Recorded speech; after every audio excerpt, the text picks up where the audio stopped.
Mesdames, Messieurs, bonjour et merci de prendre ce rendez-vous de l'actualité sur Eden Télévision. La Commission de l'Union européenne et monétaire ouest-afrique et de l'Union économique et monétaire ouest-africaine, UEMOA, a tenu sa 6e revue annuelle ce lundi, une rencontre qui a porté sur les réformes politiques, programmes et projets communautaires de l'espace UEMOA au Bénin. Les Libériens sont aux unes ce mardi pour un référendum. Au Libéria, ils doivent dire s'ils approuvent ou non une modification de la Constitution. Et puis, les conditions ne sont pas réunies pour finaliser un accord post-Brexit. C'est le seul point sur lequel s'accordent Londres et Bruxelles.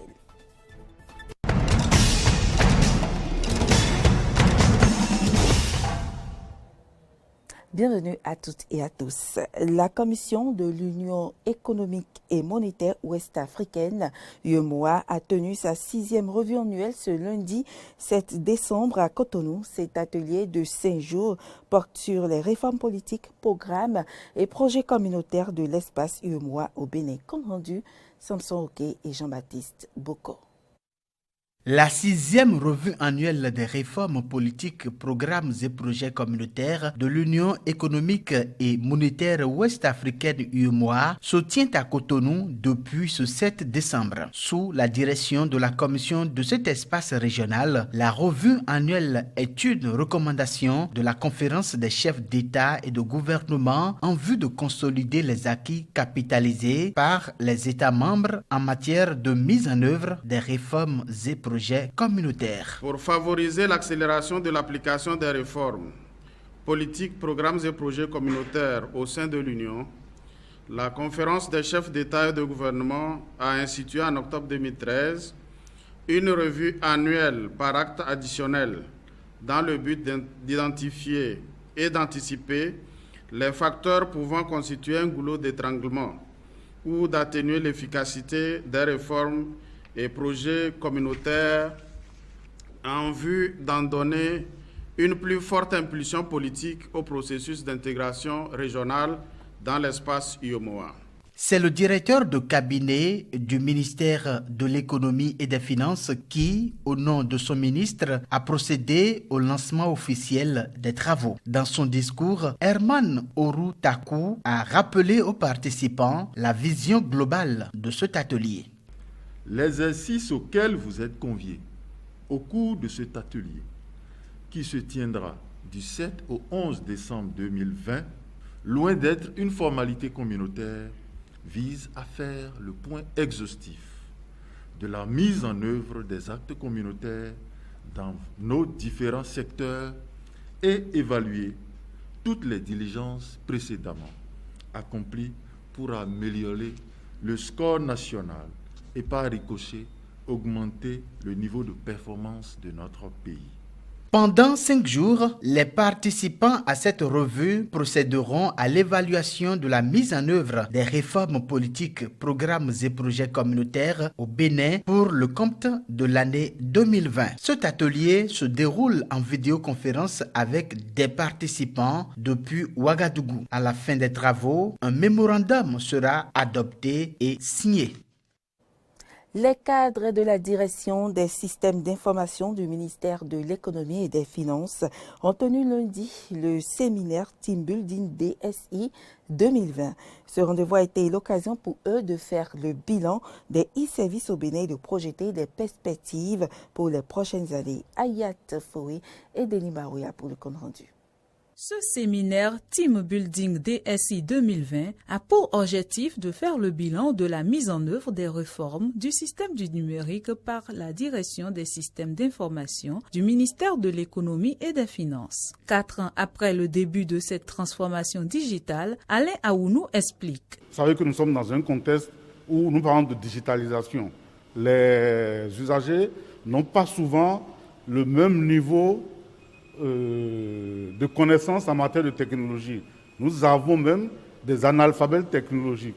Alors que nous sommes en train de fournir un service public, nous devons faire en sorte que, malgré le fait que dans certaines couches de la population, il y a un niveau faible en matière de connaissances en technologie, que l'usager puisse au final avoir accès au service. Pour Brice Crino, directeur associé du cabinet Managéré Afrique, ces travaux participeront à l'amélioration des e-services au Bénin. Les conclusions de l'atelier serviront pour après au niveau de la DSI pour un travail au quotidien, pour la communication interne normalement et réellement à tous les participants et même ceux qui ne sont pas venus en profiteront pour voir les conclusions et les livrables pour améliorer par exemple la qualité de satisfaction des utilisateurs et des clients.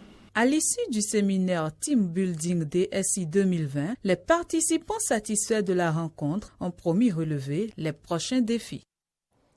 Ce lundi 7 décembre 2020, le président Patrice Talon est retourné dans le zoo dans le cadre de sa tournée nationale. Il était avec les populations de Boïcon. Voici le point de cette rencontre avec Carole Olaye. La commune de Boïcon n'a pas été oubliée comme le pensait l'opinion publique par le chef de l'État. Ce lundi, c'est par la ville Carrefour que le président Patrice Talon a renoué avec sa tournée de réédition de comptes. Accueil chaleureux à travers chants et danses culturelles ont précédé une séance d'échange à laquelle ont pris part autorités communales, têtes couronnées, cadres et diverses personnalités de la localité. Occasion pour le maire Rufino d'Almeida de dresser un bilan élogieux des réalisations du gouvernement de la rupture. Mystificateur du développement, parce que vous avez montré en moins de 5 ans que le développement n'est pas l'apanage d'un continent, que le développement n'est pas l'apanage d'une race. Vous avez dit non au délestage en engageant l'autonomisation énergétique de notre pays.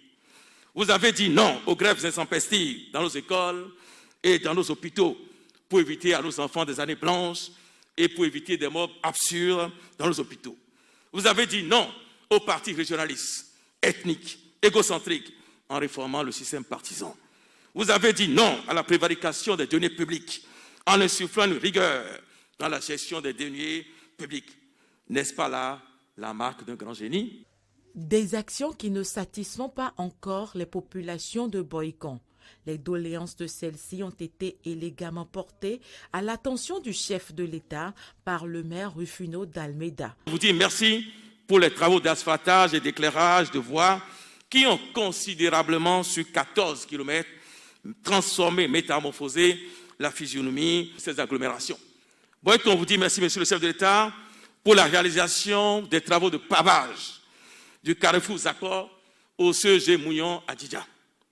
Boïcon vous dit également merci comme commune bénéficiaire du méga projet de renforcement du système d'alimentation en eau potable. Nous souhaiterons vivement que vous aidiez Boïcon à rénover ses palais royaux, que la traversée de notre belle ville, une grande ville, cette traversée, soit faite en 2 fois 2 voies, avec un vrai giratoire au carrefour dit Mokas. Ça nous manque. Cette voie qui quitte Covey, à un moment donné, s'arrête devant la clôture de l'OCBN. Et la voie d'Abomey continue de l'autre côté. C'est une anomalie. Monsieur le Président de la République, nous avons la chance inouïe que le projet d'assainissement des villes secondaires vienne réfectionner la voie qui va de Boïcon à Abomey. Monsieur le Président de la République, faites-nous cette jonction-là. Le président Patrice Talon a fait comprendre aux populations que ces exploits tant vantés ne sont que fruits des efforts et sacrifices de tous.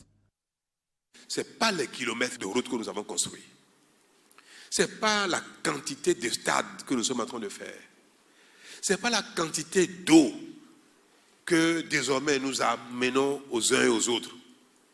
Parce que ce n'est que le début. Ce n'est pas la quantité de cantines scolaires dont sont désormais dotées nos écoles. C'est ce qui a permis cela, qui est le vrai bilan de ces 5 années. Le Bénin a retrouvé ses valeurs. Parce que ce qui s'est passé depuis longtemps, en fait, ça ne nous ressemble pas. Nous avons cru subitement nous-mêmes. Nous avons une dynamique nouvelle qui nous a permis de révéler notre réelle personnalité, celle du Bénin, de révéler nos compétences, nos capacités individuelles, Le véritable bilan de notre dynamique depuis 5 ans, c'est cette renaissance. Le chef de l'État n'a pas manqué de dire également sa reconnaissance à la ville de Boïcon, ville d'où est partie la dynamique du nouveau départ, que dis-je, la dynamique d'un Bénin révélé. Sur le continent à présent, 2,5 millions d'électeurs sont aux urnes ce mardi pour un référendum au Libéria. Les Libériens doivent dire s'ils approuvent ou non une révision de la Constitution. Ce vote est couplé avec les élections sénatoriales de mi-mandat, un scrutin qui a valeur de test pour le président George Weah. Des supporters déchaînés dans la capitale libérienne. Des scènes de joie lors d'un meeting de l'ex-footballeur vedette George Weah. Le président tente de mobiliser une dernière fois avant le référendum constitutionnel. Partisans distingués, mesdames et messieurs, je veux que vous disiez oui au référendum parce que c'est dans votre intérêt. 2,5 millions de Libériens appelés à se prononcer sur 8 amendements à la Constitution de 1986. Les électeurs doivent notamment dire s'ils sont pour ou contre la réduction de 6 à 5 ans de la durée du mandat présidentiel. Une révision constitutionnelle qui propose aussi de réduire d'1 année la durée des mandats des députés et de 2 ans ceux des sénateurs. Un référendum qui dérange dans les rangs de l'opposition. Je vais voter 3 oui. Les 5 autres seront des non. Vous savez, en ce qui concerne le référendum, je n'ai pas encore compris. Donc pour le référendum, je ne voterai pas vraiment. En fait, j'estime que le référendum n'est pas opportun et je pense qu'il n'aurait pas dû avoir lieu à ce moment-là. Car il n'y a pas eu beaucoup de publicité autour du référendum. Les contestataires craignent que George Weah tire profit du changement de constitution. Une alliance composée des 4 principaux partis d'opposition estime que peu d'électeurs comprennent la portée des changements proposés et appellent au boycott. Il briguera un 3e mandat simplement parce que ces 6 premières années se seraient déroulées sous une autre constitution. Voter oui au référendum serait une erreur. Pour l'opposition, le président libérien pourrait un jour vouloir imiter certains de ses pairs ouest-africains en allant au-delà de la limite de 2 mandats présidentiels. Autre question qui continue à diviser la société du Libéria, la double nationalité interdite depuis 1973. Le projet de nouvelle constitution prévoit que tout enfant né d'au moins un parent libérien serait automatiquement un citoyen naturel du pays et qu'il aurait le droit de détenir une autre nationalité. Une chose est sûre, le référendum prend la forme d'un test pour George Weah, qui voit sa popularité largement érodée, notamment auprès des jeunes qu'il avait pourtant porté au pouvoir il y a près de 3 ans. L'élection de l'homme de 54 ans, Ballon d'Or France Football 1995, a soulevé un immense espoir au Libéria. Mais depuis que George Weah est président, la situation économique s'est encore aggravée dans ce pays d'Afrique de l'Ouest, notamment avec la crise du coronavirus. Les conditions ne sont pas réunies pour finaliser un accord post-Brexit. C'est le seul point sur lequel s'accordent Londres et Bruxelles. Dans un communiqué commun, les 2 camps ne cachent pas leur pessimisme après 10 mois d'interminables pourparlers. Londres exclut déjà des négociations l'année prochaine en cas d'échec cette année. Le négociateur européen Michel Barnier qui salue les photographes après une journée mouvementée. 24 heures difficiles à résumer sur le visage fermé du négociateur britannique David Frost. La présidente de la Commission européenne, Ursula von der Leyen, s'est entretenue une nouvelle fois par téléphone avec le Premier ministre britannique Boris Johnson. L'après-Brexit, plus que jamais, en suspens. Avec Boris Johnson, nous avons fait le point sur les négociations. Les conditions d'un accord ne sont pas réunies en raison des divergences qui subsistent sur des questions essentielles. Nous avons demandé à nos négociateurs en chef de préparer une vue d'ensemble des différences restantes qui seront discutées en personne dans les prochains jours. Selon Londres, je cite, « Il y a toutes les chances pour que les négociations post-Brexit échouent. Boris Johnson est d'ailleurs attendu dans les prochains jours à Bruxelles. Tension palpable et plusieurs grands acteurs concernés dans ce dossier. Ce lundi, une vidéoconférence a réuni Emmanuel Macron, la chancelière allemande Angela Merkel et les chefs de la Commission européenne Ursula von der Leyen et du Conseil européen Charles Michel. Les ministres des Affaires étrangères de l'UE ont également fait le déplacement dans la capitale belge, à 3 semaines de la fin d'une période de transition.